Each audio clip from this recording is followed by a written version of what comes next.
दोस्तों मैं हूं मनोज कुमार गुप्ता। आप देख रहे हैं मेरे चैनल को जिसका नाम है रेगुलर क्लासेस फॉर अकाउंट, और ये है इनकम टैक्स की बुक और असेसमेंट ईयर 2021-22 है। और ये एस.टी. मल्होत्रा इसके राइटर है जो इम्पोर्टेंट इंसान है। और ये income from house property chapter चल रहा है और ये क्वेश्चन नंबर चलेगा 14 13 तक आप देख चुके हैं। पढ़ बेटा 14 question. Mr. Harish Saxena is a member of Housing Cooperative Society. Nitin तेरे पास है क्या वो चीज फोटो उसका? हाँ शुरू से पढ़ते, कोई दिक्कत नहीं। Mister Harish Saxena is a member of House Cooperative Society in a Delhi and reside in half the portion of the house under hire purchase scheme of the society. ठीक है, मतलब कहने मतलब एक हाउस है, उसके आधे हिस्से में वो खुद रहते हैं, है ना, इसलिए reside in half portion of the house. आगे remaining half portion is let out at the rate 2000 रुपए per month. The fair rental value of the house कितना फेयर रेंटल वैल्यू रखा ऑन कॉर्पोरेशन कितना है? 30,000 पर एनम में। आगे बढ़ लो फिर। Operation 30,000 per annum. Local tax paid in respect of the house amount 12,000 expenses include fire insurance minimum 4,000 and ground rent 4,400. Interest payable to society is 16,000. Other income of Mr. Saxena is 3,24,000 रुपए। Compute his total income for the assessment year 21-22। ठीक है, तो इस question करते हैं। तो इस question के लिए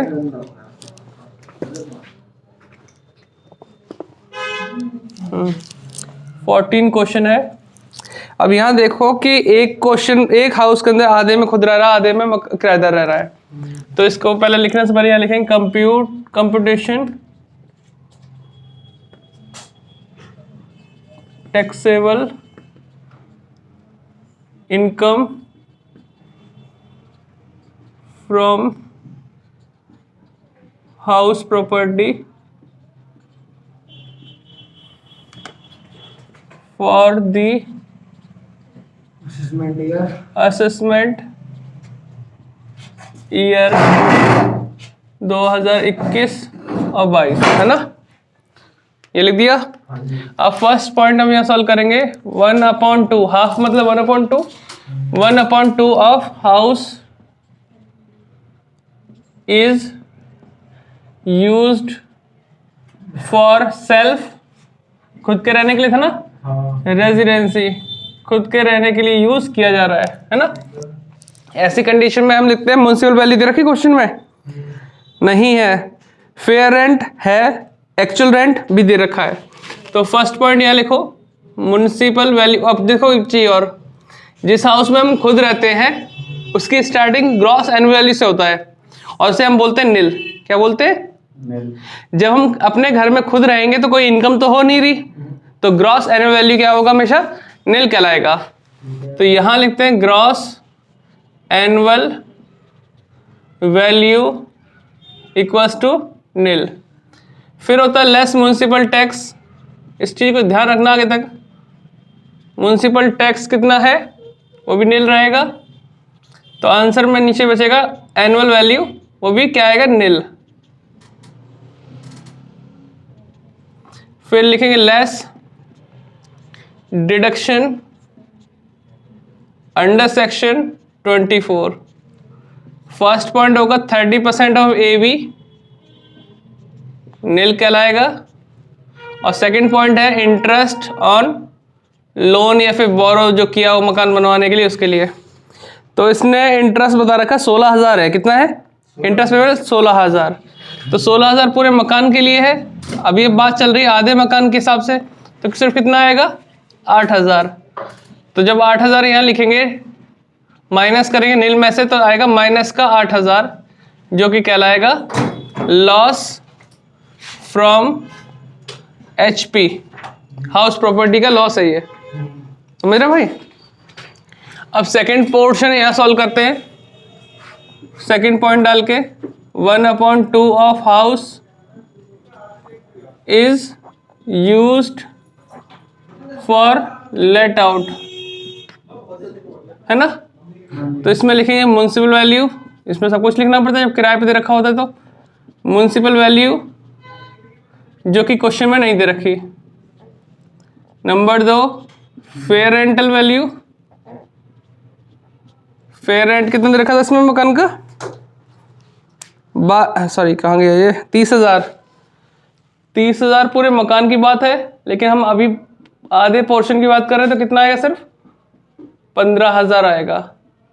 नंबर 3 एक्चुअल रेंट,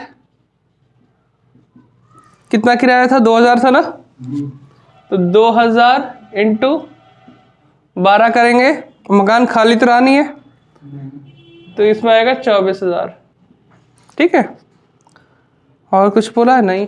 तो अब इसमें देखो पहला आता है एक्सपेक्टेड रेंट। एक्सपेक्टेड रेंट निकालने के लिए हम लोग इन दोनों में कंपैरिजन करते हैं, तो क्या आएगा, 15,000 ज़्यादा है। फिर लिखेंगे हम एक्चुअल रेंट जो कि 24,000 है। फिर हम लिखेंगे यहाँ पे ग्रॉस एनुअल वैल्यू, क्योंकि हमें यहाँ पे कंपैरिजन करना है इनके बीच में, ज़्यादा कौन सा है, 24,000। लेस करेंगे हम municipal tax. Municipal tax minus करना है। म्युनिसिपल टैक्स कितना दे रखा है इसमें, 12,000 रुपये लोकल टैक्स के नाम से जो दे रखा है इसमें, हाउस के रिगार्डिंग जो तुम देते हैं। तो 12,000 तो पूरे मकान का है, आधे की बात चल रही है, तो कितना आएगा, सिर्फ 6,000। तो यहाँ पे अमाउंट आएगी 18,000, जो कि क्या कहलाएगा, एनुअल वैल्यू। लेस करेंगे हम लोग डिडक्शन अंडर सेक्शन 20, तो यह फर्स्ट आएगा 30% ऑफ एनुअल वैल्यू। 18,000 30% 5400 होता है। सेकंड है इंटरेस्ट ऑन लोन, 16,000 का लोन था ना इंटरेस्ट, तो आधे के हिसाब से ये 8,000 आएगा। तो 8 5 13, 13,400। तो ये 13,400 माइनस करेंगे तो क्या आएगा भाई, यहाँ पे इनकम आएगी प्लस में 4600। अब देखो इनकम फ्रॉम एचपी, ये इंपॉर्टेंट क्वेश्चन में आते हैं जब हमें पोर्शन वाइज सॉल्व करना होता है। आधे पोर्शन में खुद रह रहा है, आधे में घर में किराएदार रख रखा है, तो उस वाले से तो हुआ नुकसान, इस वाले से हुआ फायदा, इनकम हुई। तो टोटल टैक्सेबल इनकम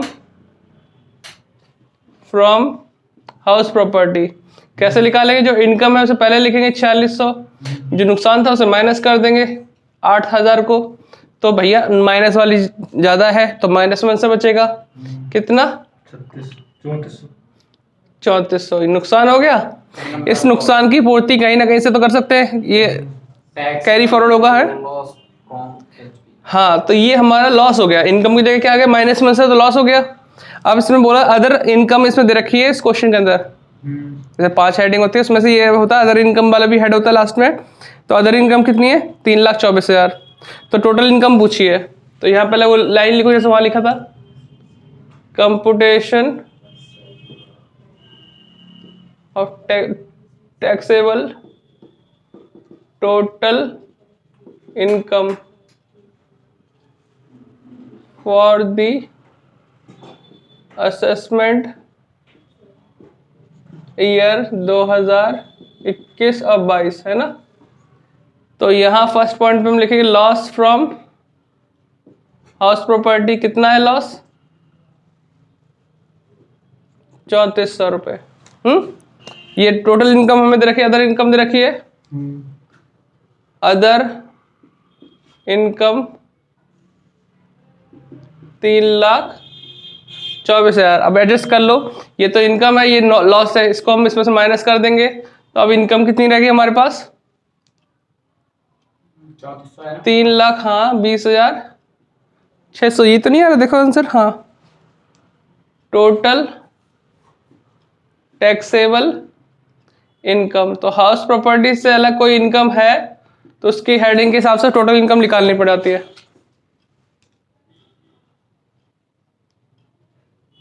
ठीक है, तो नोट डाउन कर लो इसे, इंपॉर्टेंट चीज थी ये। ऐसे जैसे आगे बढ़ते रहेंगे तो और भी क्वेश्चन आएंगे। जैसे 16 भी इंपॉर्टेंट है, 15 तो चलो है, कुछ सिखा के जाएगा 15 क्वेश्चन, और तुम्हारे लिए रिवीजन हो जाएगा बेटा, है नितिन? क्योंकि आपने वो चीज पहले कर रखी है, अब कर रखी है तो दोबारा आपसे ही करवाने की कोशिश की जाएगी, या तो पूछा जाएगा आपसे कैसे से हो रहा है। आप इसे नोट डाउन कर लो, है ना बेटा? फोटो फोटो ना बन जाए, देखो यार, ध्यान रखो, है ना? हाँ, यहाँ से जाकर नोट कर लेना जरूर। चलो वीडियो यहीं एंड करते हैं। आप लोग इस वीडियो को शेयर करो अपने दोस्तों के साथ। उम्मीद कर रहा हूँ आपको दिख रहा होगा इसमें, है ना? थोड़ा सा जूम कर देता हूँ, अगर ना दिखा तो आप देख लेना। Bye bye. शेयर करो, चैनल को सब्सक्राइब करो, लाइक करो।